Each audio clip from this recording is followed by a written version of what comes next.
د چا په روزګار کې بندش لګېدلی وي او روزګار یې مخکې نه ځي، څه قسم کاروبار ته لاس اچوي هغه درته خرابېږي، مطلب چې سونې ته لاس واچوي هغه ورته ښه ورشي.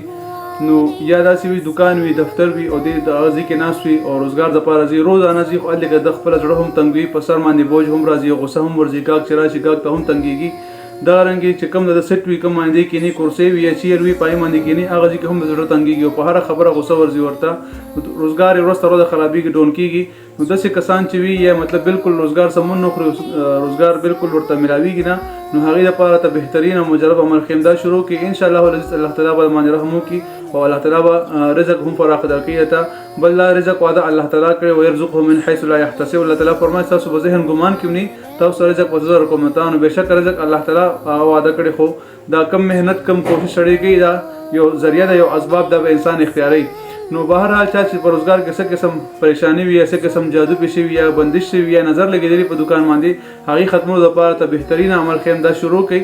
انشاءالله چې روزګار کې به هم برکت راځي او رزق کې به هم برکت راځي. یو خو استغفار شروع کړئ. استغفار الله تعالی په خپله فرمایي چې تاسو ته به زه اولاد درکوم، تاسو به زه مال درکوم، په تاسو به زه بارونه وروم، تاسو پریشانۍ به ختموم سره. نو استغفار ډېرې فایدې دي. هر انسان د ورځ کې 300 ځله استغفار وایي، استغفر الله ربي من كل ذنب واتوب الیه، یا که شهادانه ورځي استغفر الله استغفر الله، دا هم دغه ویل کېږي. دا دی وایي او روزګار دپاره د الله الصمد وظیفه شروع کړي. الله الصمد 313 بار دا دواړه وظیفې کوي، 313 بار الله الصمد او 313 بار دغه چې کوم مې ویلو دغه ویل دي.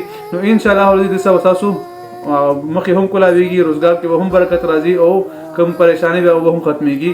دا عمل هم خوښ شو مخکې ملګرو سره هم شیر کړئ. بعضې ملګري زموږ نمبر غواړي، زموږ نمبر یوټیوب چینل کې شته مفتي فیصل 034، تاسو هغه ځای نمبر اخیستی چې څه مسئله مختصر وایس کوي هر ملګري ته به جواب